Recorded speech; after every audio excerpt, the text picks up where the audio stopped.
Front now, Counselor to President-elect Donald Trump, Kellyanne Conway. Kellyanne, thanks for taking the time. Hi, Kate.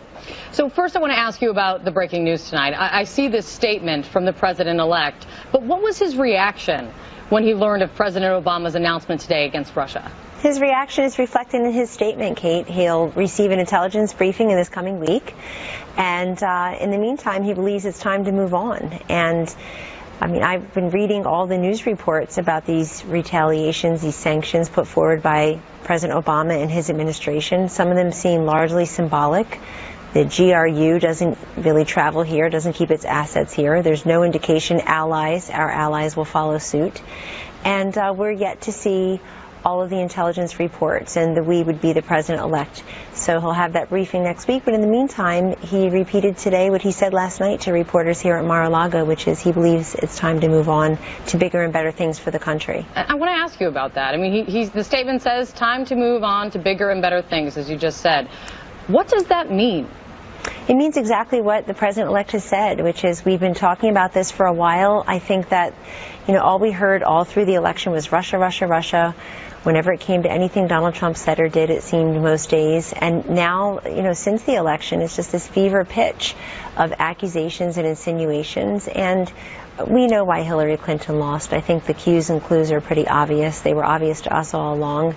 They're very obvious to everyone now. And I don't believe Vladimir Putin deterred her from competing in Pennsylvania, Wisconsin, and Michigan, states that Donald Trump carried for the first time as a Republican in decades. I think what a lot of people want to know is that, of course, the president-elect can reverse all of this when he takes office in a very short time. Will he reverse these actions taken by President Obama? I won't make a statement on that at all tonight. I will tell you that even those who are sympathetic to President Obama on most issues are saying that part of the reason he did this today was to, quote, box in President-elect Trump. That would be very unfortunate if that were if politics were the motivating factor here, but we can't help but think that that's often true. Even the New York Times characterized it as such, that this may be an attempt to box him in to see what he'll do as president. That's not the way that peaceful transitions of administrations work in our great democcy. You think these and so serious I think actions at the moment that the president-elect has spoken his piece on this. Kellyanne, you think these very serious and unprecedented actions that President Obama took today, expelling 35 diplomats, giving them 72 hours to leave the country, sanctioning foreign intelligence services, you think that President Obama did that just to box in Donald Trump? No, I was actually quoting David Sanger's piece in the New York Times, where he says in one of the opening paragraphs that this could also be an attempt to box in President-elect Trump. And I'm merely saying, if the New York Times report is true and credible, that would be an unfortunate rationale here on top of any other rationales. You're right, Kate, it is unprecedented. I don't think at the height of the Cold War that this country expelled that many operatives. So I know the president is looking tough in his last couple of weeks. First, I would call them sanctions against Israel over this past weekend, and now sanctions against Russia. But the fact is that we'll see. The word symbolic is being used also by the New York Times and other such, I think, pro-Obama administration. So we'll see if this has teeth, and we'll see if some of our allies follow suit. Does the president-elect now believe that Russia is behind the hacks? The president-elect stands by his statements, and in fact he'll receive an intelligence briefing this coming week, probably in New York. I was in a meeting today where that was discussed, and perhaps he'll receive additional information then. But based on what he knows now, and based on what we see as leaked information to the press rather than CIA officials attending House Intelligence Committee briefings where they were invited to do so. I mean, if some of them would prefer to talk to the media off the record than actually participate in the process, and then we're left with, some confusion. I'm sure he and could some get that intelligence briefing, right, if he wanted to. He'll be briefed he will be briefed further this week, but that's all I can say about it now. But Kate, let's be honest too. Every time Russian hacking is mentioned now, since Hillary Clinton lost, and it wasn't a squeaker, we got 306 electoral votes. That was 36 more than we needed. She lost states that Democrats hadn't lost in decades. Ever since then, the issue of Russian hacking has been discussed in context of the election. And that's where the president is saying that we should move on. And we should move on because the idea that there's a nexus well, I think, Kellyanne, I don't think anyone at this the point, hacking and the election I don't think at this point people are questioning the validity of the election. I don't think so. What we're hearing they are. Many are. But what this is about this is serious. This is about a foreign country hacking into the United States electoral process, regardless, and it doesn't even have to do with the result even. It's more that they tried to Well, you just said electoral process. Well, but remember, too, this is really about the DNC's breach. They didn't have the proper security, I guess the protocols in place, and someone was able to hack the information. And, we are not in favor of foreign governments interfering in our elections or interfering in our intelligence. But we're also not in favor of our intelligence interfering with elections after the fact. And the case is, I mean, you may feel that way, Kate, you may run your shows that way, but the fact is, in many different places, in print, on TV, on radio, on Twitter, on Facebook, ad nauseum, people are trying to create a nexus and still trying to fight the last war. And frankly, it's 52 days later, and that nexus is something that's been trying to be proven at a fever pitch since November 8th, and that's part of why the president-elect has said move on. He also says it because he is, as I said, next week going to receive additional intelligence briefings. But he's been very clear on this, and to talk any further about it actually is to violate what everybody insists we have, which is one president at a time, which of course I agree with. We know that the big focus right now for the president-elect, understandably, is crafting his inaugural speech. Kellyanne, where is his head right now on that speech? He's very engaged.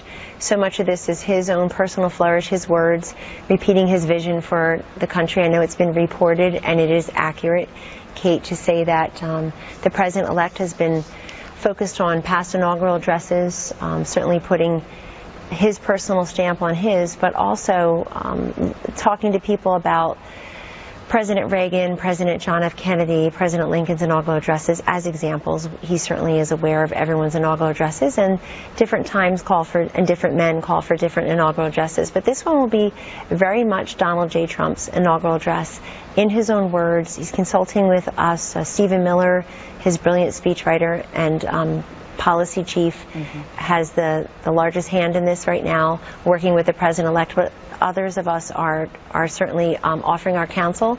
But you will see a product much like the victory speech in those wee hours of November 9th. That is all Donald Trump. These will be his words and his ideas, his vision for the future. Kellyanne Conway, thanks so much, Kellyanne. Thank you, Kate. Happy New Year. Thank you, too. Welcome to Hannity. President Obama is imposing sanctions on Russia over allegations of election hacking. I'm Kimberly Guilfoyle in for Sean tonight. Kellyanne Conway and former U.S. Ambassador John Bolton will be here tonight with reaction. But first, earlier today, the Obama administration punishing Russia with sanctions, including expelling 35 Russian diplomats from the U.S. and closing Russian-owned compounds in New York and Maryland. Russia is responding by threatening to retaliate and is also saying the move was done to hurt the incoming administration. And President-elect Trump is reacting by putting out a statement that reads, quote, "It's time for our country to move on to bigger and better things. Nevertheless, in the interest of our country and its great people, I will meet with leaders of the intelligence community next week in order to be updated on the facts of this situation." Joining us now is incoming counselor to President-elect Trump, Kellyanne Conway. Kelly, thank you for joining us on the show tonight. Always a pleasure to have you. So lots of news on the international front, and certainly these developments as it relates to Russia are concerning. Have you spoken to President-elect Donald Trump about this? I have, yes. I've been with him most of the day in meetings, including on this topic. Okay, and what are his thoughts? Well, you see them clearly reflected in his official statement, Kimberly. He does believe it's time to move on. and look forward to the next administration. Also, in the interest of the country, he's agreed to receive an intelligence briefing next week, probably in New York, by a number of intelligence officials to learn more about the current situation. And I think those who are trying to bait him into a bigger response, I would say two things to them. Number one, you can't have it both ways. You can't on the one hand say, hey, just one president at a time, and we have one now for the next 22 days or so named President Barack Obama, but at the same time you want the president-elect to make new policy. I was really disappointed to read in David Sanger's New York Times piece this evening the allegation or the supposition that perhaps one reason that these sanctions are taking place is to, quote, box in President-elect Trump, forcing him to take a position or otherwise once he takes office. I hope that this isn't motivated by politics even a little bit. But I would also note to folks, Kimberly, that this is great political fanfare and largely symbolic. But will it have impact? Will these sanctions have impact? It is unprecedented for us to expel as a nation that many operatives over such a short period of time. I don't think at the height of the Cold War we even did that. But at the same time, you know, the GRU, where these operatives are, they don't really travel here. They don't keep their assets here. So one wonders, you know, what the teeth of the sanctions really are. I see Russia has already retaliated against our alleged retaliation. I think they were calling on closing the Anglo-American school in Moscow. They also put out a scathing statement that this is just lame ducks and political corpses, quote unquote, those are their words, in the Obama administration doing a flurry of activity in the final week. So it's concerning and it's all new, but the president-elect was very brief and very firm and very consistent in his statement tonight. All right, what do you expect and foresee for President-elect Donald Trump in terms of his relations with Russia? What do you think will be one of the first steps that he will take? Well, that's a larger question, apart from these sanctions and certainly apart from the current issue at hand. We have complicated relations with Russia. We have for decades as the United States. But at the same time, the president-elect has made clear that he is willing to work with countries who want to work on big solutions together. For example, if there are countries that want to come together with the United States and help eradicate, not just contain and not just pretend they've gone away, but eradicate ISIS, then we would entertain that assistance depending on the terms. I mean, I would say it's just remarkable to me that we're talking about sanctions against Russia just days after I would call sanctions against Israel with that horrible UN vote where really I think Secretary Kerry, before his speech and certainly after his speech, has lost a tremendous amount of credibility in just upending U.S. policy with respect to Israel. You will see President Trump have a much stronger relationship with Israel. You can't put daylight between the U.S. and Israel diplomatically, militarily, technically, when you're talking about President Trump's administration. So I think just in the last couple of days you see this flurry of activity by a tough President Obama as he exits office, and I guess is burnishing those last couple of moments, you know, semicolons worth of his legacy. But at the same time, the new president will have an opportunity to re-examine our relationships geopolitically across the globe and make a decision that is always America first in the best interest of America, Americans, our allies, and their interests around the world. Well, it seems already that, you know, Benjamin Netanyahu already has a confidence in developing a very good relationship with President-elect Donald Trump. It seems he's very much looking forward to January 20th and trying to really restore and rebuild relations with Israel, which is a very important democracy and ally for us in that region.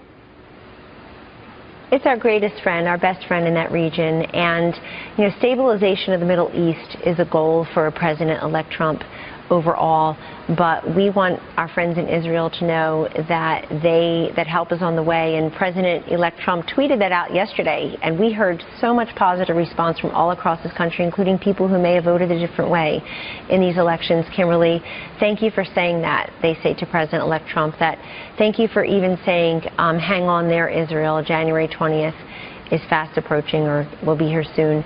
Something to that effect, because it's so important that Israel and the Middle East and the rest of the world know that we will have an incredibly strong relationship between the U.S. and Israel, and Mr. Netanyahu knows that, Ambassador Dermer knows that, and we just want the world to know that. Okay. I thought this vote over the weekend was clearly just remarkable. I mean, it was such a break with U.S. policy, and it was just so weak.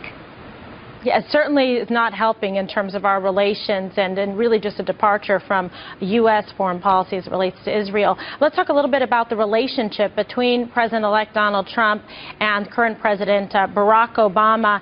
Did they actually speak yesterday late in the evening, and what was the nature of the call? So President Obama and President-elect Trump spoke yesterday afternoon. Some of us on the senior staff were there when the call was being received, so I know it was in the afternoon. And then President-elect Trump went out and told the media that they had a very productive conversation that was broadly reaching on a number of issues. They spoke at length. They speak fairly regularly, which I think is very healthy for our democracy and very auspicious for a peaceful transition from administration to administration. President-elect said something else last night here at Mar-a-Lago to the press, Kimberly, that I would like to emphasize, which is he said our staffs are working really well together. That is true. You have the current Chief of Staff and our incoming Chief of Staff in touch, the two press secretaries in touch, Sean Spicer and Josh Earnest, from what I understand, and certainly Valerie Jarrett and other senior staff members have reached out to me personally and often.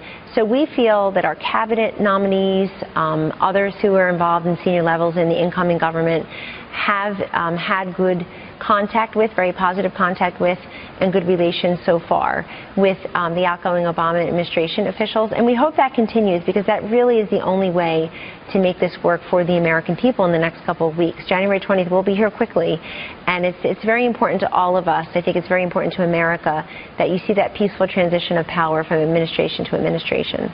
Okay, well, that's good news then also that President-elect Trump feels, personally supported and has this open communicative relationship with the current president, certainly. What would you like to see happen over the course of the next 3 weeks to feel very well prepared and a good position for the start on January 20th? Kimberly, one thing is something, just to modify our previous conversation, is something that the President-elect tweeted yesterday too, which is he sees some roadblocks sometimes from President Obama, and we do wonder about the rush to do all of these things in the next couple of weeks by the Obama administration, and how that may upend longstanding U.S. policy, as it seems to be, or how it may be, and as the New York Times put it, quote, trying to box in the president-elect. We hope that's not true. Evidence has been to the contrary, so that would be good.